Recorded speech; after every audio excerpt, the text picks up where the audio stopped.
Good evening. I want to welcome you and thank you for joining us for this keynote address of Climate Calling at Seaver College and the final lecture of the W. David Baird Distinguished Lecture Series for this year, 2024-2025. If we've not previously met, my name is Lee Katz. I serve as the Dean of Seaver College. Our series is named after one of my mentors, Dean David Baird, who was Dean of Seaver College from 1998 to 2008. He founded this lecture series to bring scholars, public figures, and public intellectuals to campus in order to support and foster discussions among our community on important issues. And just like today, our speaker has been interacting with, faculty members, classes, and we are grateful for those interactions. I'd also like to take a moment to thank the City of Malibu and LA County Libraries. They have collaborated with us on this special Malibu Library Speaker Series focusing on climate change for the last 9 years. The Malibu Library Speaker Series is a program of the Public Library of Los Angeles and the City of Malibu featuring experts, authors, and notable figures discussing a wide range of subjects meant to appeal to a broad section of the community. I also want to take this opportunity to thank a couple special guests, the First Lady of Pepperdine, Jolene Gash. Thank you for attending tonight. And she's not here yet, but Bill tells us she's going to arrive a little bit later. Bill's wife, Kelly Dowd, will be joining us in a little bit as well. I also want to just thank and welcome the community members of Malibu. We don't do enough events like this where we bring Malibu community members in to interact with our students, our faculty and staff, and our visiting speakers. And so members of the Malibu community, thank you for being here. Before beginning, a few words about our format this evening. Following our speaker's address, we'll take a brief 2 to 3 minute recess to excuse our students who have a 6 p.m. class. So students, if you do not have an evening class, often the Q&A is some of the best and most interesting parts of our discussion. So I would encourage you to stay for that entire Q&A if you do not have a class. During the Q&A, we will have a staff with roving microphones, and I ask that you wait until you receive a microphone before asking your questions. And then after the Q&A, Bill Weir has graciously agreed to sign books.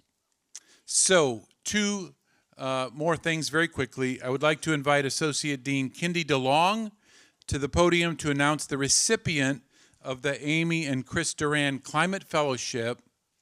And immediately after that announcement, Elizabeth Smith, Associate Professor of Journalism and the Director of the Pepperdine student newspaper, The Graphic, and longtime friend of Bill Weir, will come to the podium to introduce Bill.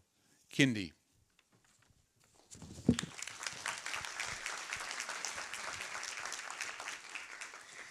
Good evening. My name is Kindy DeLong, and in my role as Associate Dean of Seaver College, I am very pleased tonight to announce the winner of the 2025-26 Chris and Amy Duran Climate Fellowship. This $7,500 fellowship is awarded to a rising junior or senior who proposes an effective and sustainable project that could result in the significant elucidation of the effects of anthropogenic climate change to the Seaver community, or a project to mitigate Pepperdine University's contribution to climate change. And Seaver College deeply appreciates a generous gift by Chris and Amy Duran, which has made this student fellowship possible. All the students who applied this year should feel very proud of their strong proposals. It was a competitive year, and the selection committee faced a challenging decision. Tonight, I am very happy to announce that Grace Bidewell is this year's recipient.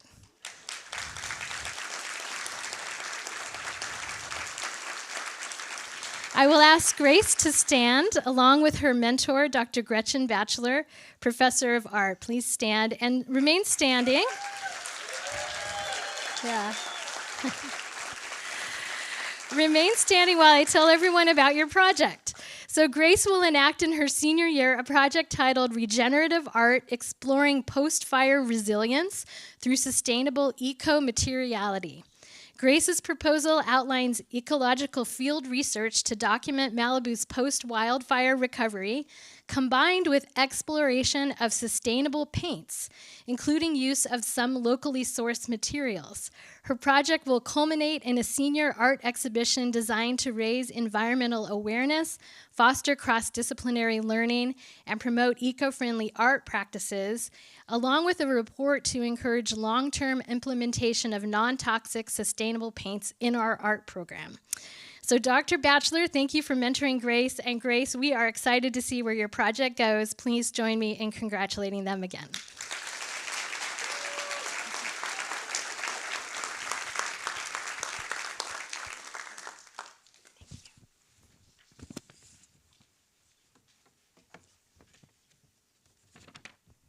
Good evening, everyone. I am very honored to introduce our keynote speaker this evening. Can you guys hear me? A Seaver College journalism alumnus, Bill Weir. Bill graduated from Seaver College in 1990 after transferring here and studying journalism. He has really great stories about his time at Pepperdine and in Malibu. And if you don't believe me, ask him about the time he met Charlie Sheen. It's a great story. Since his graduation, Bill has built a truly aspirational career in journalism and broadcast journalism, starting in Austin, Minnesota, to Green Bay, to WGN in Chicago, and then to Good Morning America, and now at CNN, where he serves as CNN's Chief Climate Correspondent. Last year, in April of 2024, Bill's book, Life as We Know It Can Be, Stories of People, Climate, and Hope in a Changing World, came out and since then has gained international attention for its incredible writing, depth of research, and the stories of everyday people who are making measurable change against a changing climate. The book has become a New York Times bestseller and has landed on dozens of lists as top books to better understanding climate change. Recently, the LA Times listed it as one of the top book selections to help battle climate anxiety, something we might understand here. But in addition to his incredible journalism, Bill has been so generous with our Pepperdine students. As a guest speaker in sustainability classes, twice, the journalism faculty have taken groups of students to New York, where Bill has opened up CNN and given generous amounts of time to talk to them about their careers and their lives, and to recognize that in 2017, we named Bill our inaugural Outstanding Journalism Alumni in recognition of his generosity, time, and work. Please join me in welcoming Bill Weir to the stage. Oh, thank you. Thank you, Elizabeth. Appreciate that. Thank you so much. It is so great to be back on the Seaver campus and see all your faces. It fills up my cup to know that there's another generation of people, hopefully a lot more serious than I was when I got out of here. I'm going to show you some clips, tell you some stories, and we're going to talk about wants and needs tonight and how they're always shifting. It's a pretty salient point for the soon-to-be grads in the crowd here tonight. But I'm going to start by telling, well, first I should probably thank everybody, including our distinguished administration who's here. Dean Katz and President Gash, thank you so much for being here and for having me here, for having the sustainability major here, and for having these kinds of conversations. I'm so proud of this place in moments like this. But let's start with a guy who, when I started looking for ways to tackle this story and dealing with so much climate anxiety, somebody that helped me organize my thoughts a little bit. And his story starts a little over about 100 years ago. A Jewish immigrant from Kyiv moved to a Brooklyn neighborhood not far from where I live, got a job making barrels, married his cousin, and started a really miserable, unhappy family. The oldest of his 7 children was this guy, a skinny, self-conscious boy named Abe, who became a voracious reader very young and would hide out in the library, both from the anti-Semitic gangs who threw rocks at his head and also from his own mother, who he would describe breaking his heart. Just a cruel, racist, horrible person he would describe later in life. And as he went into university, he really excelled. He went to University of Wisconsin and really gravitated towards psychology, human behavior. And despite his mom's upbringing, he became fascinated with the mentally healthiest people in society. What was their secret? And he went and studied on the Blackfeet Reservation up in Canada. He did his thesis, and in 1943, just as Hitler was taking humanity to new depths, this Jewish kid from Brooklyn, wrote a paper that flipped a switch and changed a lot of the way we think about what makes people tick. It is the most famous pyramid outside of Egypt. It became known as Abraham Maslow's Pyramid of Needs. A Theory on Human Motivation was the title of his paper. And while he never describes a pyramid shape, it's sort of taken this on as a logical sort of visualization of this. Imagine a 5-layer pyramid there. Level 1 is all the obvious stuff that keeps us alive. It's water, salt, sugar, fat, protein, calcium, oxygen, proper proportions, temperatures as close to 68 degrees Fahrenheit as possible, and sleep. Those are the physiological needs. There's a few more, but if those aren't met, nothing else matters, right? Then, once the biological machine is up and running, that's where the safety needs of level 2 come in. Shelter, energy, reliable information are safety needs, along with income and healthcare and rule of law. This is where gods and money hang out when we create those in society, and this is where most of the stuff is broken when I get sent to go cover a story. When I'm out on a hurricane or a fire, this is the shelter layer that takes the biggest hit right there. But once the belly is full and the bills are paid and the door is barred, a human being wants to belong to a partner or a tribe or a club or a mob, descending on the Capitol maybe. But that is the love and belonging needs that come in our lives. We are social animals, right? And those fortunate enough to have sufficient health and love can move up into level 4. That's the esteem needs. That's status, self-worth. It's built on achievement, right? This respect of others, neighbors, strangers, filling up on the collective love that comes with being a valued member of society. Final step before Abe's pyramid summit there, where he used to say, what a man should be, he should be. He called it at the time self-actualization. And his peers, as I said, were studying mental illness. And he was studying the healthy people. And he was careful to say, look, you don't have to sort of level up on each one of these to reach the top. In fact, as he said, most members of our society who are normal are partially satisfied in all their basic needs and partially unsatisfied at the same time. Does it sound familiar? It's going around. I've heard that.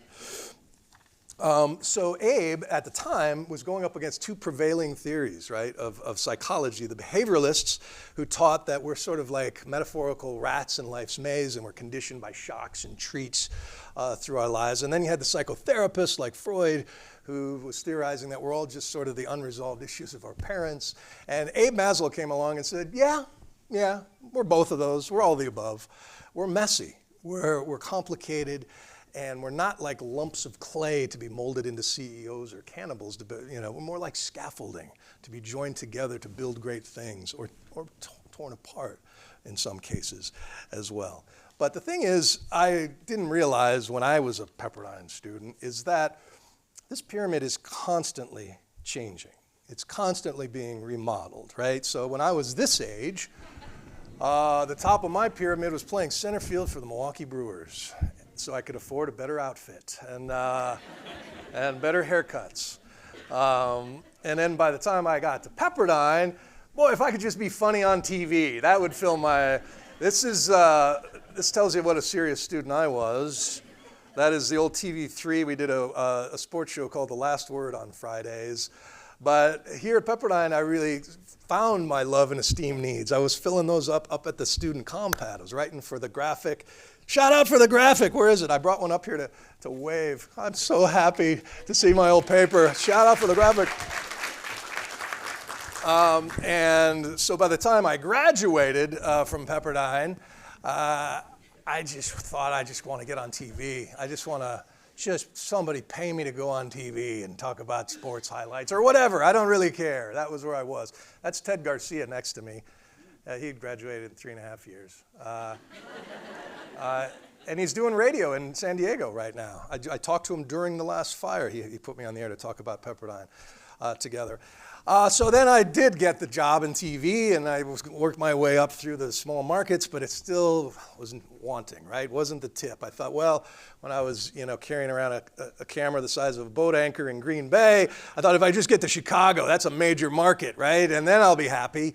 And I got there, and I covered 3 Bulls championships and did all of that.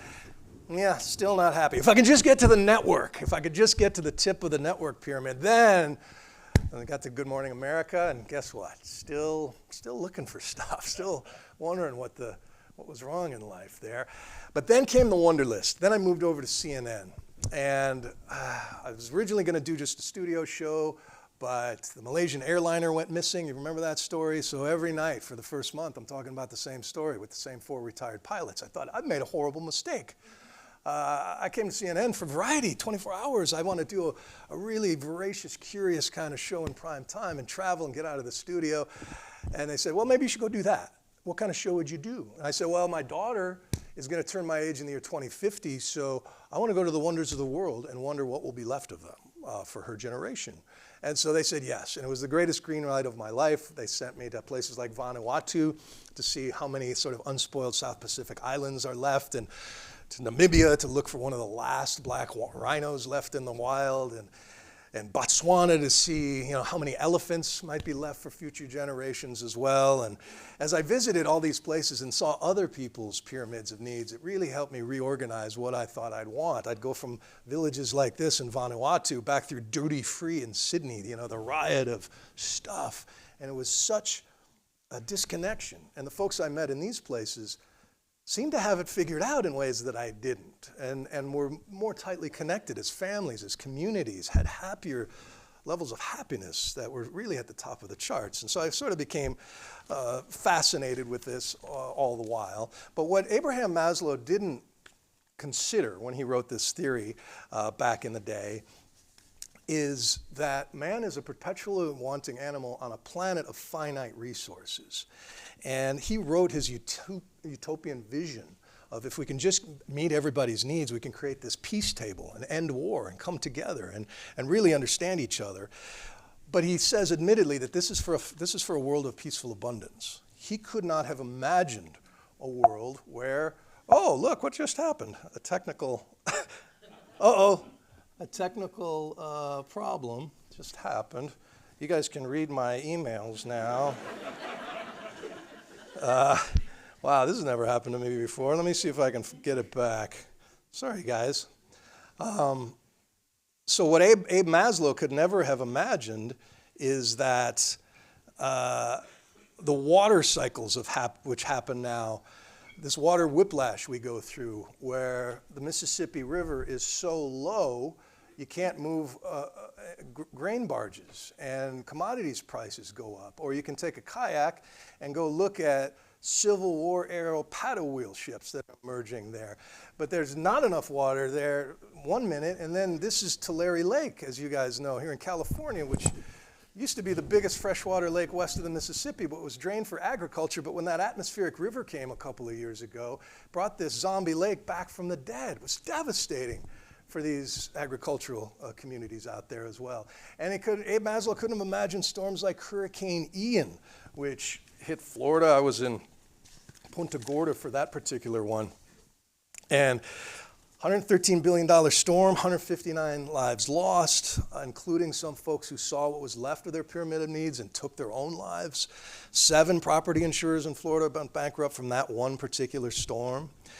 And it brings out, as you realize, as the safety needs are obliterated and people are really down at that first level of the pyramid of needs to survival, it changes psychology and really reveals people's mental outlook on life. These are neighbors in Pine Island, Florida, one saying, be both human and kind, and their next door neighbor went with, you loot, we shoot. And so it's a fascinating, it's tragic and it's heartbreaking, but to go into these stories and into these places and see who's reeling, who is in. I also, in addition to Maslow, like to call on the work of Elizabeth Kubler-Ross, who came up with the 5 stages of grief, and people process through, denial and anger and bargaining and depression. And those folks who can work through all of those and get to acceptance, those are the folks who start rebuilding fastest, right? So then my little boy came along. I became a new old dad at the height of the pandemic, and I'm holding this little nugget, realizing, oh my goodness, I have now a new human timeline. My daughter was my Wonder List timeline. River, my son, is going to live to see the 22nd century. And that brought up all kinds of questions.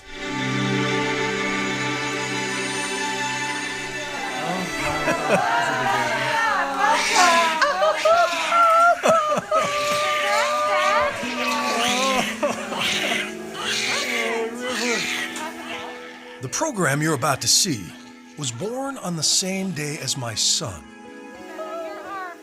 It was the spring of 2020 and the height of the global pandemic, so they kicked me out of the hospital after just one precious hour. What's up, big man? What's up, big man? That's when it hit me. This kid could live to see the 22nd century. But what will be left?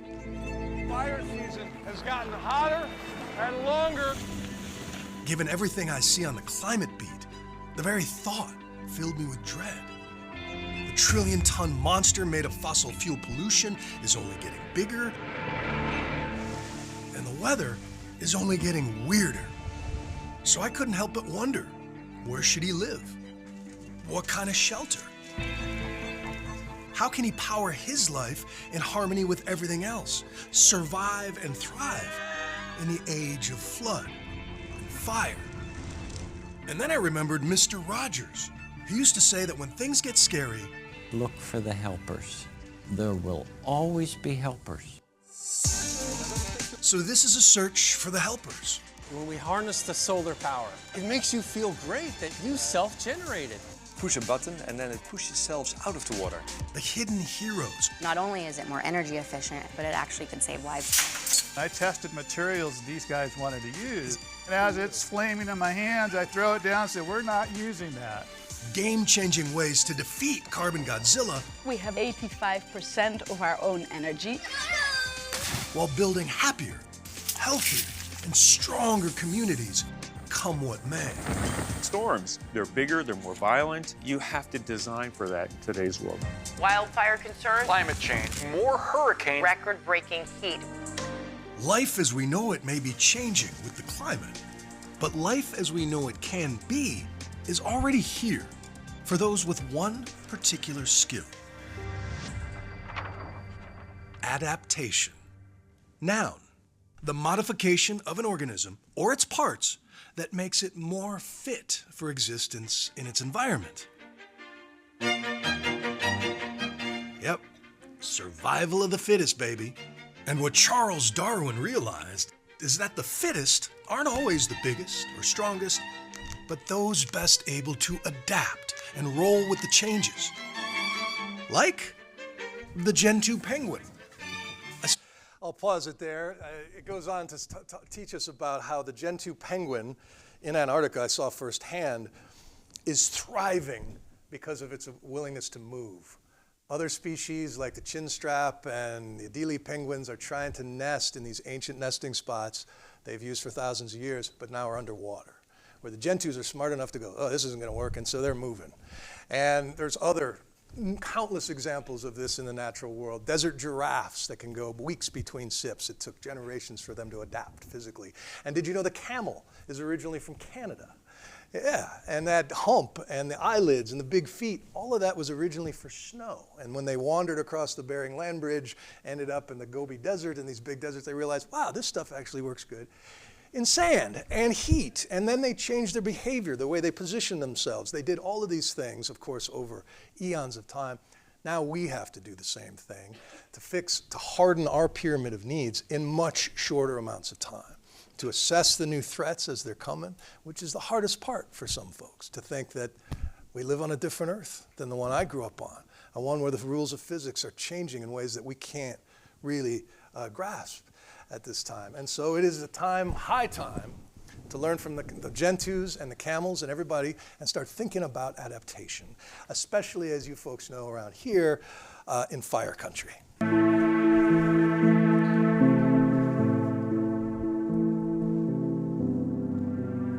We now live in the most flammable era in human history, with little slices of the American dream threatened by fickle flame, even in regions you wouldn't expect.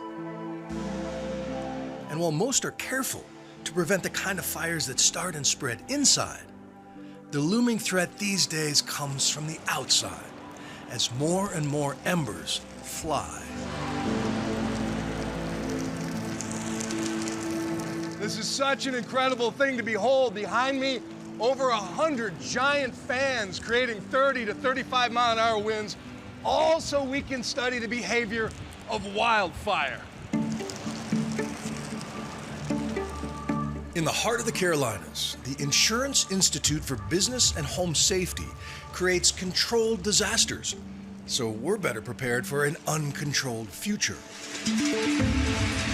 They have a wind machine to fan flames and simulate hurricanes, a roof farm to mimic the aging process of different kinds of shingles, and ice cannons to study hail damage.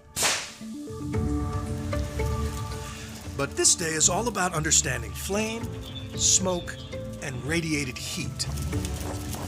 The test subject is a fully furnished home built to California fire code, with stucco walls rated to burn for a full hour and a 30-foot gap from the neighbor. Fire is sneaky. You want to keep the fire out. You have to find every place that it wants to get in and holistically protect. You can't just have the stucco and have a vulnerable window. You've lost.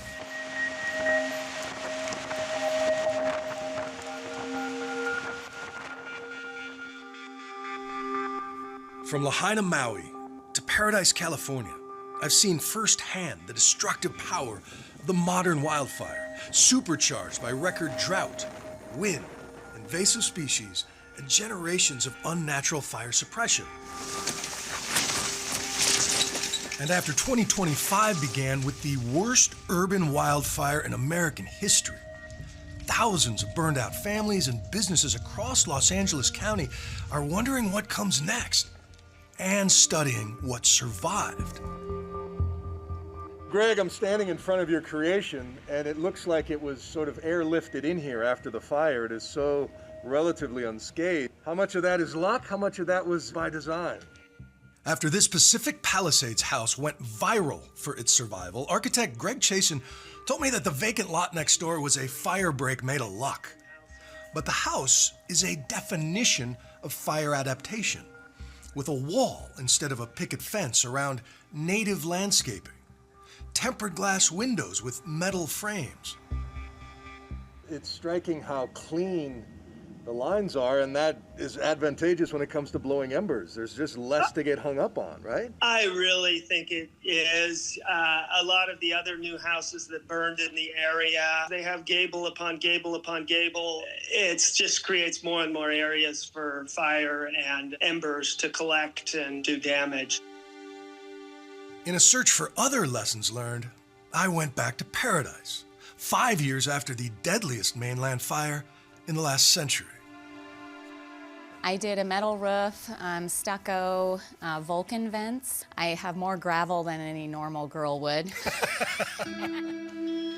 After the campfire, 2/3 of the population never returned. But the people who rebuilt, like Heidi Lang, really want to be here. I kind of took an inventory of, everything that was still here. And my community and my neighbors and my friends and my church and my job was all still here. So my little village is here in Paradise, and I'm happy to be here. It's infectious, that spirit of survival and community. It's like, yeah, I want to be plugged into this. Up the hill, Gary Ledbetter built what may be the most fireproof home in California. I had my own torch and my own Bic lighter, and I tested materials these guys wanted to use. Is that right? Yeah. You were trying to burn their samples. And as it's flaming in my hands, I throw it down and say, we're not using that. Bring me something else. He bit the cost bullet and got commercial-grade garage doors to hold up in high winds. Tempered glass. Put screens on the inside and a rooftop sprinkler system tied to the swimming pool. And he says it all started with a shift in mindset learned from those folks at the Insurance Institute. I can control what I have on my property. And so that's where I focus. Instead of being a whiner and say, man, I wish the government would just cut that down. That's out of my control. It's out of my sphere of influence. But this is. What I found in Paradise, and I'm sure what I'll find hopefully here, is that you see that sense of community. Once people decide, once they've reached the fifth stage of grief, the acceptance stage, which doesn't mean surrender. It just means this is the hand we're dealt, and what's next? What are we doing next? And that is so much easier if you're surrounded by people and who can help each other, prop each other up.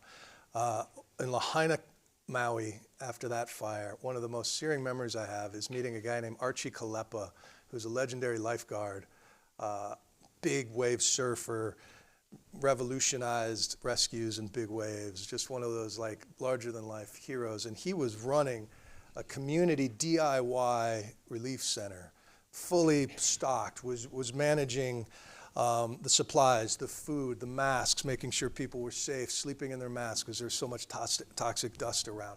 But he was also arranging luau's and live bands to come in and prop people up. And so they'd fill up their cups with each other in the middle of this just hellscape. And that is the only way forward. And the communities that are the strongest before the flames come and strongest before the winds blows suffer the least. I've seen it again and again and again. And these people, like Heidi Lang told me, she now has a club that's named after the number of their evacuation zone in Paradise, California. They meet every week or something and have a potluck. And she says, I so wish we had formed this club before the fires. And so if there's a lesson there, the worst kind of disaster is one where no lessons are learned. But I also found people turning their anxiety, climate anxiety, into action in ways to help people think about shelter differently. And my favorite story is on the other side of the country, back in hurricane country, a woman named Annette Rubin. So I'm originally from Seattle, Washington. But when it comes to turning climate anxiety into practical solutions, and I met my husband up there. My favorite story unfolds in hurricane country. I was bartending and he was playing professional football for the Seattle Seahawks. And until she led the life of an NFL wife and started her family near in-laws on Florida's Gulf Coast, Annette Rubin never experienced a tropical storm. Her first was a Cat 5 monster named Michael. And when she Googled the building codes for her county, realized their new home might not survive. So I was sitting there holding Ava, brand new mom, thinking, if this stays on the same path, we're not going to make it and it's too late to leave. It was traumatizing. It was terrifying. I was beside myself. While their home was spared, Annette was so shaken, she set out on a mission to build a home strong enough for a Category 5. I went down this rabbit hole of how do we build a fortified structure? And in my mind, I was thinking, this is America. We should know how to do this now. Hurricanes are not surprises. After months of research, he landed on an Italian technology that uses sprayable stone to cover insulated panels. First, you make these panels any shape you want. Round, straight, it could be a roof, it could be stairs, it could be a park bench, it could be an airport. And then you spray it with stone, either shotcrete or gunite, the stuff that's most commonly used to make swimming pools or train tunnels. With zero experience in construction, If you're framing out a home or any sort of structure, Annette started a company called Vero Building Systems. That's Italian for truth.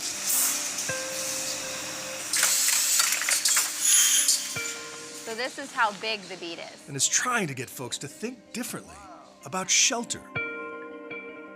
So we have a 250-mile-an-hour wind rating. We're Miami. 250? Yeah, there's never been a hurricane that fast before. As well as a 2-hour fire rating. Around the world, we've probably got 60 to 70 different tests from different countries. Rainfall tests, air change tests, fires, earthquakes, hurricanes, wind. It's pretty incredible what these panels can stand up to. While her homes can be painted or sided to match any neighborhood, Annette says the biggest challenge is getting contractors to change their ways and to convince customers that an extra 10 or 20% cost up front will eventually pay for itself in lower energy and insurance bills. That's the big one, isn't it? It's insurance these days. It's who can afford to carry the risk to live in paradise anymore? And can their teachers and cops and firefighters afford to live in those same places too? These will be huge, huge questions for this generation and those coming up next.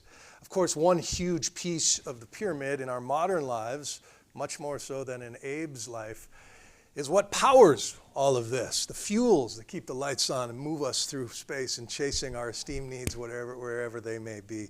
And there's some incredible stuff happening that we don't hear enough about, sort of a hidden technological revolution that's going on out there. And this one idea is one of those that just seems so simple. It fired me up. I got to share it with you.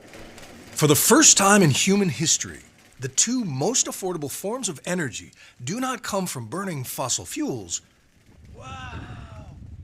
but from catching onshore wind or clean, abundant sunlight. Most days in the middle of the day in California, energy is free. Electricity on the wholesale market is worth $0, sometimes even $-, because there's so much solar that's now been installed in California. The same thing is happening in the American wind belt. So while Andrew Ponick was the kind of kid who built solar panels in the garage, he realized that renewables are great for topping off batteries in cars and homes, but the factories, which make everything from steel to baby food, need a lot of energy all the time. The problem is you can't shut down your factory when the sun goes behind a cloud or the wind stops blowing. So with $80 million in investment from backers including Bill Gates, he started a company called Antora to store clean energy with This is it. a box of rocks. I had a hard time explaining to my kids what nuclear fusion is, but this is just a hot rock in a box. Exactly. Heated up by either wind or the sun, right? People sometimes feel like they're insulting us by saying, hey, that sounds really simple. And we say, no, that's exactly the point. You know, there's not much more here than a steel box with insulation inside of that and some carbon blocks inside of that. That's it. Antora's batteries heat up blocks of carbon like this until they glow like little suns for a full day. What's right in the box right now is about 1,600 degrees Celsius. So this is hotter than the melting point of steel, and it's just a couple feet inside that shell. By cracking open the box, Andrew says they can release enough heat to make a factory steam and enough light to generate electricity as it glows into a special kind of solar panel. So just to put a fine point on that, you remember the end of Raiders of the Lost Ark, where they open up the Ark? This box, you crack it open, and you can catch more electricity from the glowing rock. It's so simple, right? The first caveman who moved a hot rock to his side of the cave invented the thermal battery. But now, thanks to a partnership with Con Edison and Antora, there's a chance in not too many years that the steam that's created in New York City, if you ever been to the city or you see the noir movies, the steam that comes out, is the oldest district heating system in the United States. It goes back to the ancient Romans who figured out that if you had one big fire and then distributed the heat, it's a lot safer than a lot of little fires everywhere else. And that steam under New York City, it makes cheese in Greenwich Village, and it steams the sheets at the Plaza Hotel, and it climate controls the art at MoMA. And soon, all of that, instead of burning dirty fuels to make that steam, could be one of Andrew's hot rocks in a box heated up by a wind turbine off a Long Island somewhere. That's not too far away. There's so many other ideas using gravity as energy storage systems, and the amount of just sort of battery size storage that we think of with lithium ion. There's other kinds that are coming, rust batteries, flow batteries. They're being installed now at a dizzying rate. Here in California, but places like China, where they're installing about 1 million solar panels a week right now. This boom into electrifying everything and being able to store renewable energy we're just touching the tip of this new age for that sort of thing. There's of course headlines. You've probably seen the news. The new administration, not a big fan of a lot of these ideas, and is trying to claw a lot of the incentives back that jump-started some of these industries and have propped them up as well. But there's so much momentum. The analysts I talk to say this phase we're going through now could slow things down. But right now, we don't have to imagine a world in which renewable energy is cheaper. It is cheaper. It's cheaper, better, and faster in so many ways. That's why Texas is the greenest state in the country, despite their politics and industry, because it turns out when you build a renewable plants, panels, wind, the energy delivers itself to you. You don't have to chase it across continents and under oceans.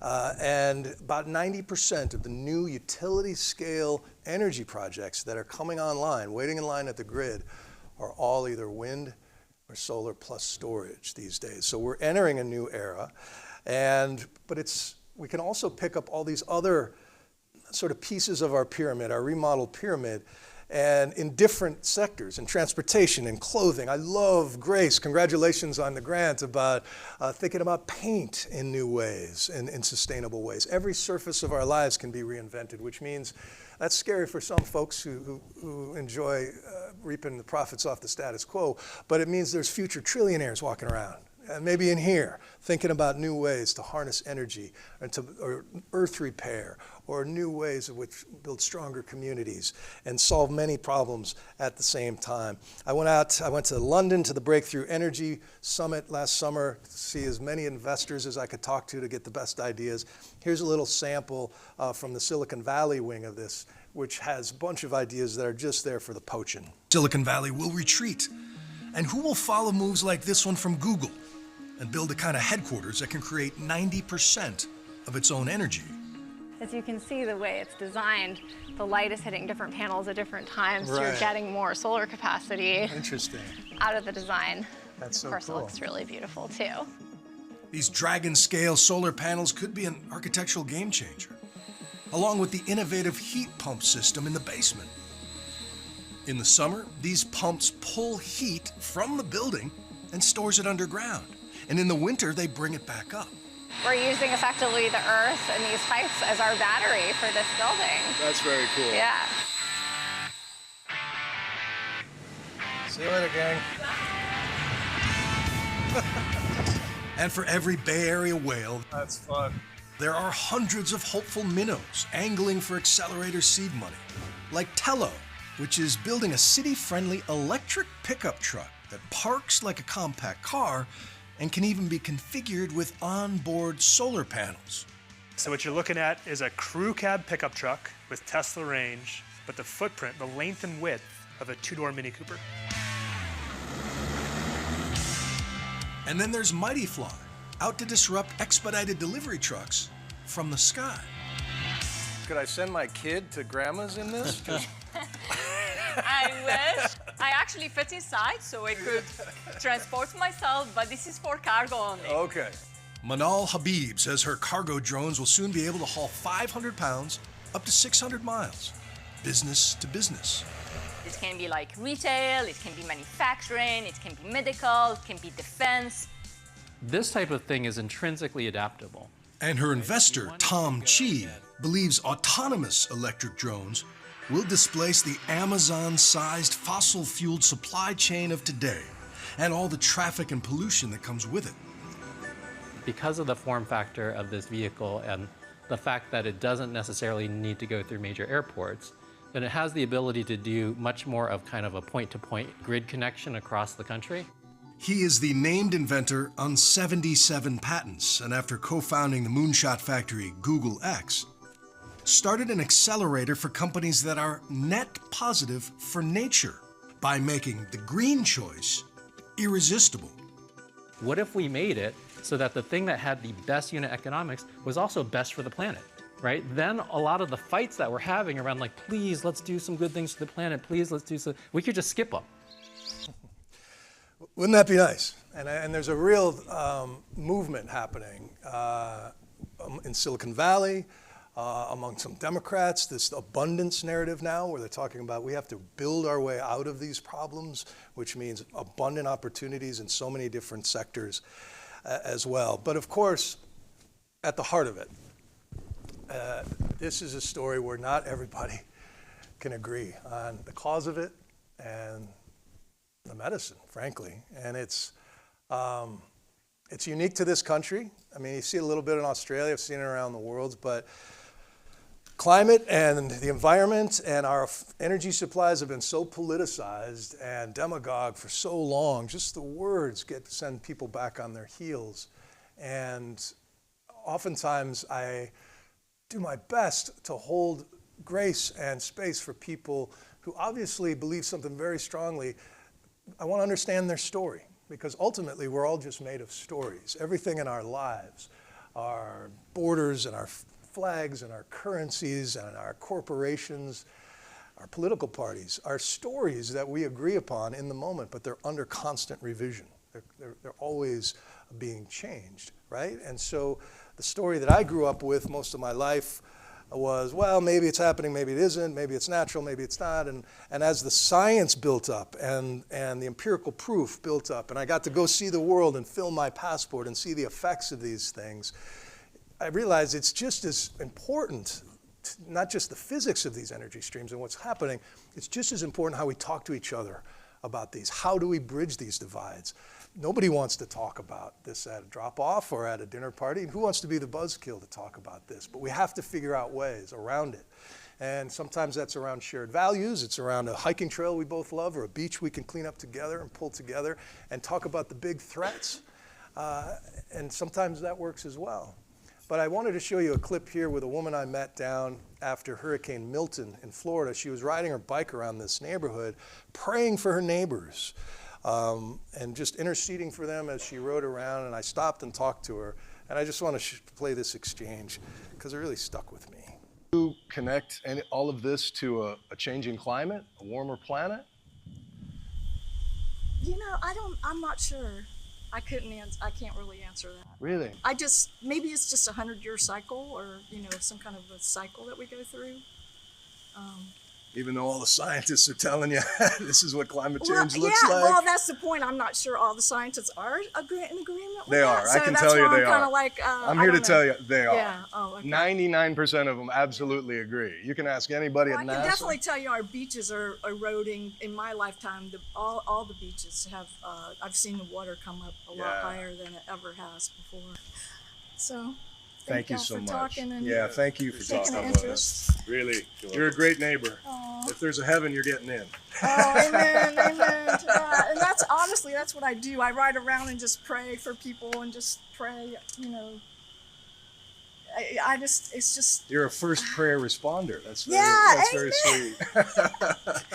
All right, good luck to you. Thank y'all. Thank you. I love Sandy. And then when we aired that, boy, I got beat up of people on social media who thought I was being condescending or bringing this up. It's tasteless to bring this up in the middle of that disaster. I think we're well past that time. We got to talk about this stuff. We have to talk about the realities of things. And I revere Sandy's faith and her heart. And I take her very seriously. I take her as seriously as I take the climate scientists I interview all over the world. But we can only take one of those two things literally when it comes to planning our futures and our communities and it's right here for us. And I call my book Life as We Know It may be over. What we understand, the landscapes that are free of turbines, and maybe you don't want to have to look at solar panels. If we do everything the scientists say, that's what it'll look like. If we do nothing that the scientists recommend, it'll change violently in ways that we can't control, right? So you have to go through the stages of grief to get that. But life as we know it can be is right here for so many communities around the country to think about. Am I losing you guys? Okay. Towards the end of his life, I'm wrapping up here. I'll give you the break for those who have to go to class. Towards the end of his life, Abraham Maslow, 60 years old, went for a jog one morning, said goodbye to his wife, took 20 steps and dropped dead of a heart attack. But towards the end of his life, I bought his journals and went through and he was really wrestling with his pyramid of needs. He wanted to scrap the whole idea of self-actualization, because when he gave lectures, invariably somebody would stand up and go, well, what about this serial killer? Wasn't he self-actualized as a serial killer? Can you be really good at being really bad? And it started to crumble apart. And then as he studied more of these mentally healthy, exceptional humans that he met, he realized that for most of them, self had nothing to do with it. And instead, they guided their lives by certain values he called the being values, the B values. And among them are truth, goodness, beauty, unity, uniqueness, completion, justice, simplicity, playfulness, self-sufficiency. And he found that, if he asked a lawyer or a judge he respected, why did you choose this? He said, well, I believe in justice. Or a journalist, I believe in truth. An artist believes in beauty, wants to pursue it, or designers and these sorts of values. And it turns out that while I never thought about the bottom of my pyramid of needs, I never thought about what was in my air, where my water came from, where my food came from, never thought about the shelter in my dorm room here or all the apartments I have had since and all of that. But now, in the place we're in, I would argue that we can fill up our esteem and our love and belonging needs in ways that you just can't imagine by helping each other at the bottom of our pyramids, by helping each other around air and water and shelter and clean supply chains and healthier, more sustainable communities. And I went for a little hike this morning, way up there, Graziadio Business School. I hiked up, I saw some of the chaparral that's burned there, but I looked down, and this is sort of, how there's the overview effect for astronauts who go above and they have a new perspective. This is our little overview effect of Seaver College, right? This beautiful haven there, surrounded by, rugged wilderness and ocean there, and there's already so many signs of adaptation. I mean, they figured out long ago how to adapt for too much water or not enough, how to adapt for fire country, how to steer that water and use it to manage it for other places. During the last couple of fires, I said on the air on Pepperdine, as the students were sheltering here on campus, I said, if my kid was there, I'd sleep fine. That's probably one of the safest places I know in Southern California because of the experience with fire, because of understanding the pyramid of needs that kids have to have when those things are happening, that you don't want kids scattered into the canyons, that you have to build fire-safe, fire-proof communities here as well. And so I can't help but look down on that and imagine if this place is not only the safest, fire-safest campus on the West Coast, but it's also the most sustainable on the West Coast. Imagine if Pepperdine could be like Google's headquarters, 90% create its own energy. Maybe, I know not everybody loves the aesthetics, but maybe there's dragon scale solar that could work here. Maybe there's some of those hot rocks in a box to help store energy in a place like this.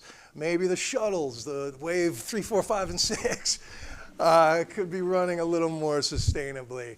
I'm dropping all these hints, pretending the guys in charge aren't sitting right here. But I admire it, and I admire that we're in a place where the president of the university is here. Also, Walden, one of the seniors who wrote a beautiful letter to the editor recently in the Graphic about a climate plan for Pepperdine. If you haven't read it, I recommend it. It's food for thought.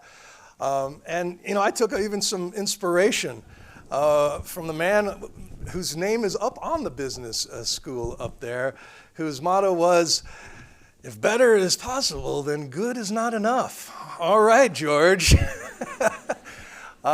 Listen, I thank you for listening and taking in some of these ideas. Thank you for welcoming me back here. I'm going to be hanging out here, but this is also, I'm not trying to sell you my book. This is also a place to get a hold of me through email if you ever have story ideas. Or complaints, or a new way to talk about any of the stuff we covered here tonight. I really appreciate it because I really believe that if we take care of each other at the bottom of the pyramid, the top of our pyramid is going to be so fulfilled. Thank you so much. Hi, Bill. My name's Sandy. I live here in Malibu. Hi, Sandy. And I think you're kind of preaching to the choir here to our local community. So I was just wondering what it was like when you went to communities where the belief system is somewhat different from the one that we have here, and possibly when you speak with people in legislative positions whose votes don't support the kinds of programs that we would like to see to help sustain our world. Yeah. It is something I think about daily, Sandy. One story that leaps to mind, I was talking about with the students earlier. I was doing a story down in Houma, Louisiana, way down in the bayou where this one town was literally being swallowed by rising waters.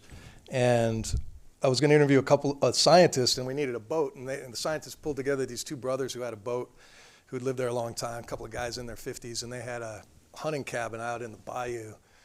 And we're taking us out, and we're talking, and it became obvious pretty quickly that one of the brothers believes that in man-made climate change, and the other didn't. And suddenly that was my story, because I was fascinated how two men of the same blood and the same land and the same loyalties to industry that are surround that part of Louisiana could come in different places. And one just is like, no, Niagara Falls is frozen right now. Come on, and his other brother just kind of rolls his eyes. And it honestly just came down. The difference was the media they consumed. The guy, one was a Fox News viewer, and that's the reality of it. As I said, but once we got to talking, and once the guards came down, and once we get to exchange things a little bit more freely as like normal human conversation, it loosened up so much, and you realize he had so much more in common.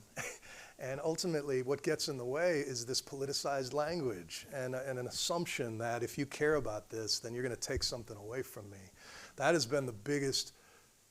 My dad was a hugely influential on my life, an outdoorsman who would take me out into the wilderness, and every trip he'd say, "Enjoy it now, kid," before a developer comes and changes this place forever. So I've always had this balance of worry and wonder at the same time. And most of that life was if you cared about the planet, if you cared about nature and species not blinking out in our lifetimes, then you had to get off the grid and live in a yurt and, walk to work or ride a horse, But now, the cleaner choice, as Tom Chi was saying, is the better, faster, cheaper one in many cases. And people are going to if they're going to get there through, it just makes more sense for me, for my bottom line, for my wallet, if it makes more sense because my neighbors are doing, however they get there, As for the lawmakers, those are the people I don't hold any grace for, right? Because they should know better, and they do know better. But there's so much influence from industry who are afraid of losing their stake and are worried about their kids in a different way than I'm worried about mine, So I used to think that there's going to be an event, there's going to be this one massive thing that could happen, but it's all weather is local, so even a disaster's here during the fires, it's perfect somewhere else. And to get people, like a social movement sustained, it's been studied that it takes about 3.5% of a nation's population for sustained social in the streets, marching, whether it was India up against the British or the civil rights in the United States. And that's not a very big percentage, and that's the kind of numbers we saw during the George Floyd protests and those sorts of things, which obviously have backlash effects, right? And so what we're going through now is this pendulum that's swinging back and forth between whoever is in elective office at the time. We're seeing a populist pushback around the world. New Zealand is thinking about pulling out of the Paris Accords, because there's sort of okay, we did our part. We're sick of everybody else not having to worry about their plastic bags. I'm tired of worrying about this all myself, and I need a break. And when a powerful person comes along and says, you don't have to worry about this anymore, that's very seductive. And so what we're going to deal with now in this immediate phase, I think, is a big comeback of climate denial, and a lot of people will be emboldened and pull back on commitments and pull back on, but the physics are still the same, and the only people who suffer are those who with the good heart, who are listening to those storytellers who are just leading them in the wrong way. And again, what I'm trying to focus on with my book and we remember Dr. Martin Luther King, obviously, for calling out the nightmare his entire life, but we really remember the I Have a Dream speech, you know? And this is my I Have a Dream speech. I have a dream of healthier, more sustainable, truly energy independent, wealthy, and connected communities, because we have all the tools right here. And it's just that story. It's just that story that gets in the way. But stories are always changing, so that's what gives me hope. Another question. You said that China is producing so many solar panels. Would you say, in your experience, that China is I've always thought that they were not building necessarily environmentally sustainably in their own country, but do you think there's a difference there from what you see here? Absolutely. It's night and day. And it's the difference, you know, I wouldn't want to live in a one-party government country, but one of the huge advantages of that is when they decide to build something, it gets built immediately. And they are now, I think 50% of the new car sales in China, about 45%, are electric now. They have thousands of electric car companies, and a very deliberate, it's almost like a March Madness thing where she wants to pick the 12 survivors of these hundreds of different companies that are going to bubble to the top, that he wants to find the next big, you know, the big 7 of the next part of this century will all be Chinese made. The newest breakthrough is BYD. I went to the Beijing Auto Show in 2004 as Diane Sawyer. I was working at ABC, did one of the great favors of my life. And she had the kind of clout where she could help you get green lights. And she's like, I hear some things are happening in China. Why don't you go explain China to us? And so I got to just wander. And at the time, we went to the Beijing Auto Show, and it was quaint. It was like, look at this. Isn't this cute? China has a new car. Yeah. BYD now is more valuable than Tesla, you know, in the last couple of weeks. They've come up with a way to recharge a car in less time than it takes to fill up with gas. And so all of the barriers, the range anxieties, all of that is just going to melt away in ways that kind of the way our phones get updated and you don't notice, you know, and then before you know it, you can't remember ever pushing buttons on a phone, right? And so it's this better, faster, cheaper thing that's going to permeate the world. And so the tragedy of the current politics is seeding, just giving the post-carbon economy to your biggest rival, just handing it to them, because now they're going to do all these deals with Europe and other places that are super motivated. But again, there are cities and states and communities and companies and inventors and laboratories and universities. They're just working just as hard as they always were. But the perception of China as this dirty polluter is wrong, because they got enough wealth from the time I visited there to where they had enough clout to complain about the air quality in Beijing. And they cleaned it up in ways that were staggering, given the scale and the efforts it takes. The way they build these dams, when they put their minds to it, they can build these things incredibly fast. They're also, you know, they get a lot of publicity for coal. They do put more coal plants online, but they're using it as a peaker plant, and they're using it less and less, right? You only need to fire it up when there's not enough sun or wind or whatever renewables are there. So if you look at the trend lines, Chinese coal consumption is going way down. But I just pitched, hopefully I'll get greenlit, a trip to China just to go show it, just see this. There's a solar farm in the Gobi Desert you can see now from space. And the unexpected benefit is the shade underneath the solar panels is re-greening this desert. And so agrovoltaics is what you call this, which is if you put solar panels in a farm field and let animals graze between them, it's better for the animals. It turns out that the shade differential is better for the plants, it's better for the animals, crop yields don't suffer, and so a farmer can double or whatever, you know, at least augment their income with this. But there's struggles, you know, NIMBYs who say, I don't want to look at that. I want farm country to look like farm country. These are the fights that are happening state by state. In the back. Hi. Oh, there we go. Hi, I'm Lori, and I'm a junior here, and I wanted to ask you, so as we're seeing governments, particularly the U.S. government, sort of pulling away from climate action, where does funding come from as for these like new innovative ideas as we move forward? It doesn't. That's the problem. I mean, the lucky ones have, the Inflation Reduction Act drew, I think even with the first $100 billion that was put out there, it drew another $300 billion in private investment as people tried to get in on this, and then it just makes sense to build battery plants instead of a gas plant these days. The smaller companies like Tello, the little electric truck startup, they're completely reliant on their investors if all of those incentives go away.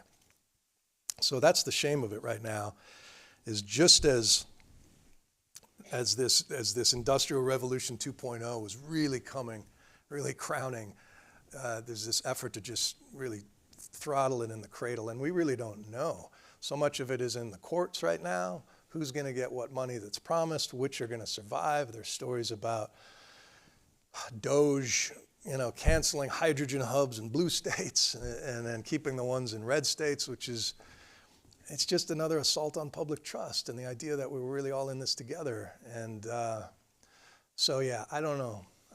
We're dealing with it in real time, and I never imagined a day where my wife and is Canadian. I never imagined a day going up to see my in-laws where I would land at Toronto Pearson and feel like I used to feel landing in Pakistan or Afghanistan. Like, can they tell I'm American? I don't, But obviously people get it. They understand global politics. There's such fondness for our neighbors to the north, so hopefully that will always hold up. But it's a huge question right now.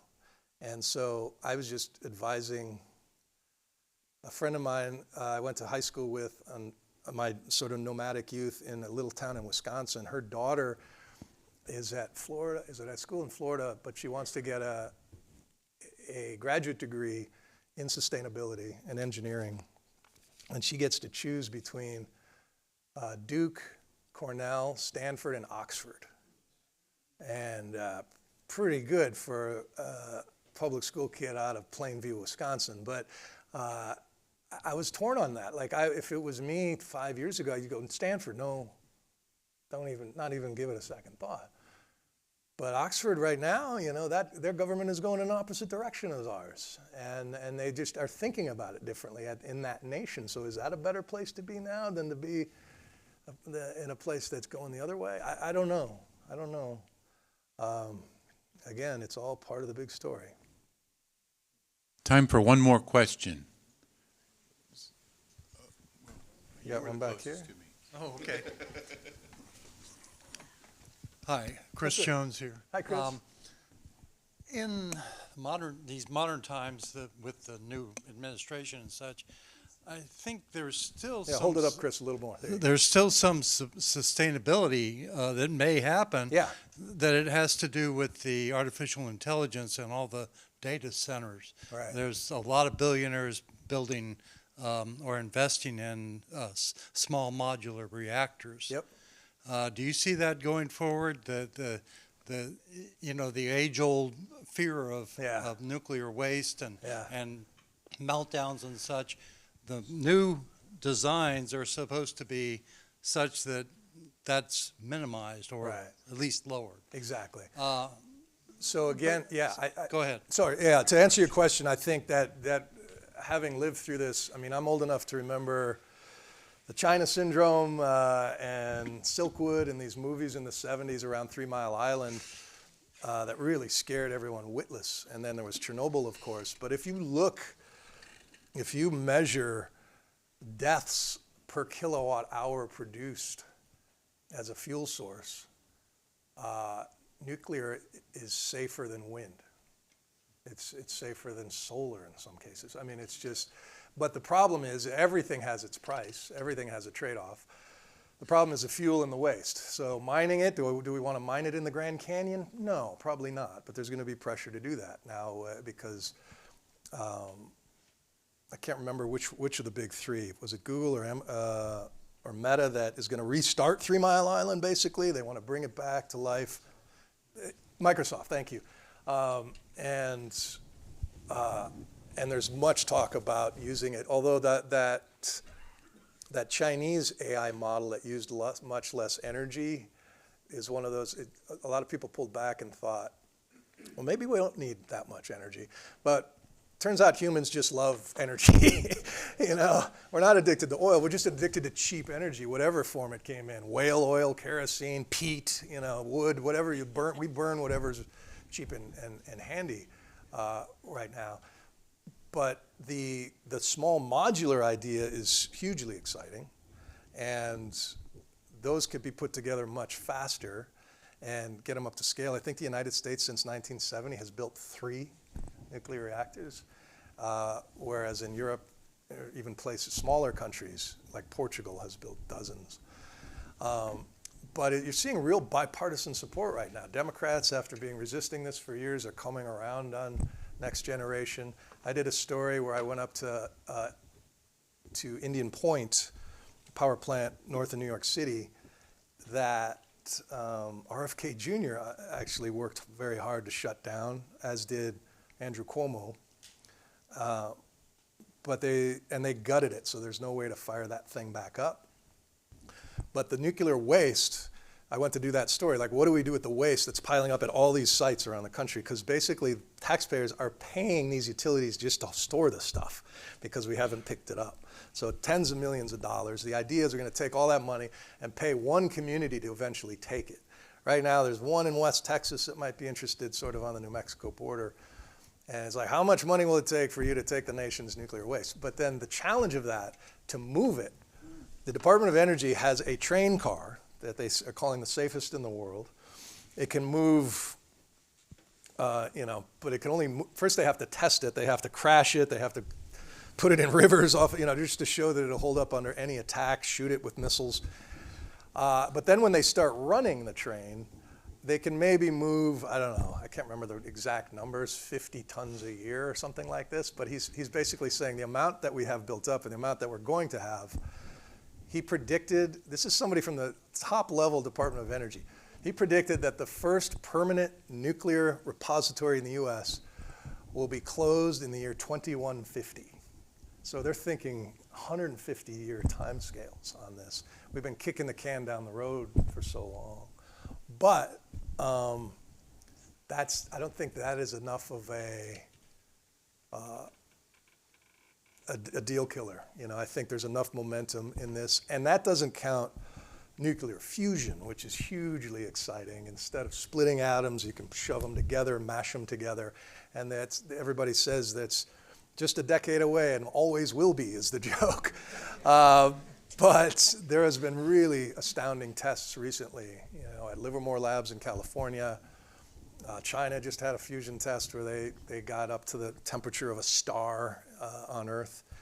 And it's incredibly exciting to think that we could have these little stars in boxes that are so safe you could blow them out like a match, no meltdown with nuclear fusion. And I don't know if we'll get there in my lifetime, but maybe my son's lifetime. But yeah, I think we're going to be talking a lot about uranium and mining and nuclear in the coming years. It's got some juice behind it. Is that it? Can we all thank Bill Weir for his... Thank you.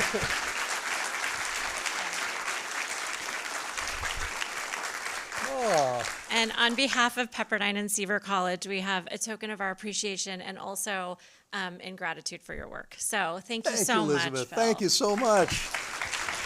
I appreciate it. I really appreciate you coming out. Thanks. I hope you have a great week.